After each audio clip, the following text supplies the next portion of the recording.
Malviya Nagar block की नवनिर्मित कार्यकारिणी के गठन के बाद समाज कल्याण बोर्ड अध्यक्ष डॉक्टर अर्चना शर्मा द्वारा नवनिर्मित कार्यकारिणी को माला पहनाकर सम्मानित किया गया। ब्लॉक में 51 सदस्य कार्यकारिणी की घोषणा की गई है। ब्लॉक अध्यक्ष दिनेश गुप्ता ने बताया कि मालवीय नगर ब्लॉक की कार्यकारिणी की घोषणा के साथ ही जल्द ही वार्ड व मंडल की कार्यकारिणी की घोषणा भी की जाएगी। अधिक से अधिक प्रयास है कि सभी कांग्रेसी कार्यकर्ताओं को इन कार्यकारिणियों में उचित स्थान मिल सके। अभिनव जी, आपने देखा ब्लॉक की कमेटी बनाई गई है और किस प्रकार से कमेटी रही और आज मीटिंग जो हुई वो किस तरह से? जी, आज जो ब्लॉक की कमेटी बनाई गई है उसके सभी पदाधिकारी गणों का सम्मान किया गया है, क्योंकि वो नई समिति बनी है और आगे किस प्रकार से अब हम लोग काम करेंगे उसकी रणनीति हमने तैयार की है। अब हम पूरे जोर शोर से काम करेंगे और इस मालवीय नगर विधानसभा में अर्चना शर्मा जी को जितवाकर ही दम लेंगे। कितने लोगों की कमेटी बनाई गई है और कौन कौन लोग इसमें शामिल हुए? जी, कुल अध्यक्ष साहब को मिलाकर 55 लोगों की समिति है ये, और ये जी जान से काम करेगी और जमकर काम करेगी। ये पहली मीटिंग थी जो आपकी हमने देखा ऑफिशियली हुई, उसमें क्या बातें रखी गई और किस प्रकार से अब आपका विधानसभा को लेके विकास कार्यों को लेकर रोड पर? जी, जिस प्रकार से आपने देखा है कि अर्चना शर्मा जी ने बहुत सारे काम इस मालवीय नगर विधानसभा में करवाए हैं, तो सभी में बहुत जोश था और उसी जोश से अब आगे काम करने का ही निर्णय इस मीटिंग में हमने लिया है और करके भी दिखाएंगे आपको। कार्यकारिणी का निर्माण हुआ है, हम देख रहे हैं काफ़ी आप लोग, आज मीटिंग हुई पहली, उसमें क्या चर्चाएं रहीं और क्या वार्ता हुई, कैसे? देखिए, आज मालवीय नगर ब्लॉक कांग्रेस की कार्यकारिणी की घोषणा हुई है और मुझे बेहद खुशी है कि बहुत ऐसे लोगों का चयन किया हमने जो निष्ठावान है, समर्पित है, पार्टी के लिए काम करना चाहते हैं, उनकी समाज में बहुत अच्छी पैठ है।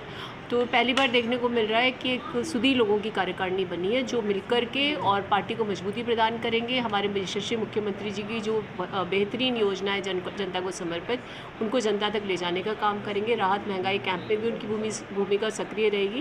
तो एक बहुत अच्छी कार्यकारिणी बनी है जिसमें समाज के विशिष्ट लोगों को स्थान दिया गया है और इस बार ये लोग जिस शिद्दत के साथ काम करें उसका अच्छी परिणति को हम लोग चुनाव जीतेंगे। मैम, बाद वार्ड की और मंडलीय कार्यकारिणी भी कब तक घोषित की जा सकती है?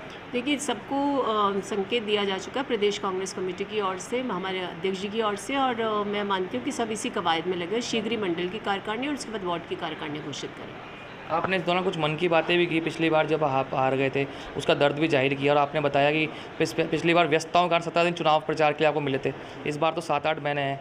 लगता है इस बार आपको टिकट देगी और देगी तो इस बार कितना बड़ा अंतर रहने वाला है जीत हार? इस बार तो मैं पहले दिन से ही प्रचार कर रही हूँ और 4.5 साल से प्रचार ही चल रहा है और सबसे बड़ा सौभाग्य है कि सर मालवीय नगर विधानसभा क्षेत्र को हमारे मुख्यमंत्री जी ने और शासन मंत्री जी ने बहुत सारी सौगातें दी हैं। विकास बहुत हुआ है, इंफ्रास्ट्रक्चर डेवलपमेंट हुआ है, तो जनता के बीच में इस चीज़ की खनक भी है कि मालवीय नगर में सरकार जो भेदभाव नहीं करेगी या जीता हुआ विधायक नहीं है। तो हम लोग निरंतर सभी लोगों को साथ लेकर हमने यात्रा निकाली 53 दिन की। इसके अलावा घर घर जाकर संपर्क करते हैं, मीटिंग्स करते हैं, सामाजिक कार्यक्रमों में शिरकत करते हैं, किसी की दुविधा या संकट होता है तो उसमें भी जाकर हम सहयोग करते हैं।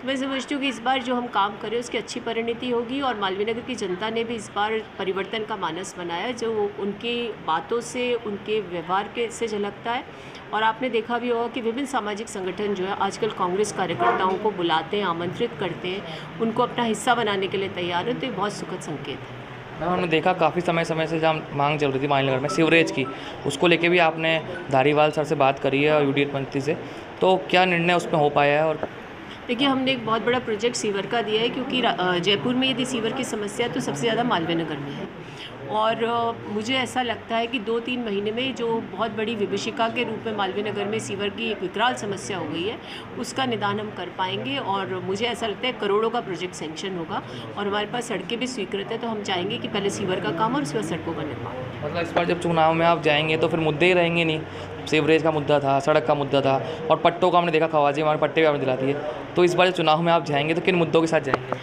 देखिए, समाज में समस्याएं सतत होती है, आप निदान करते हैं तो कम दिखने लगती है। तो मुद्दे तो बहुत है, मुद्दे सांप्रदायिक सौहार्द की बात है, अपराध के शमन की बात है। मालवीय नगर में आपने देखा होगा अपराध भी घट गए हैं और राजनीतिक संरक्षण बिल्कुल नहीं है जो पहले हुआ करता था। लोग अब उतने भयाक्रांत नहीं हैं। तो मुद्दे तो हैं, लेकिन मुद्दों के समाधान के साथ आप जाते हैं तो जनता में विश्वास पैदा होता है। और विकास तो ऐसी चीज़ है कि 3-4 साल बाद फिर विकास की दरकार होगी, तो वो भी हमें करना है। लेकिन सबसे पहले जनता का दिल जीतना है, उसे विश्वास दिलवाना है कि भाई मालवीय नगर जो राजधानी के हृदय में बसा हुआ विधानसभा क्षेत्र है वो अपराध मुक्त हो, भ्रष्टाचार मुक्त हो और जनता की मांग के अनुरूप विकास हो, इस चीज़ को सुनिश्चित करना है।